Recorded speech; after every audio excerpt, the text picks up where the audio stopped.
Isang advantage na gustong gusto ko yung trabaho ko as a truck driver, marami kang lugar mapuntahan, para kang nag-vacation everyday.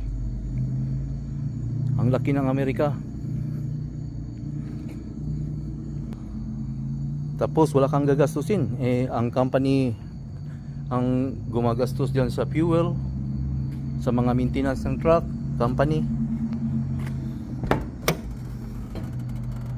Ito yung map ng Amerika, oh.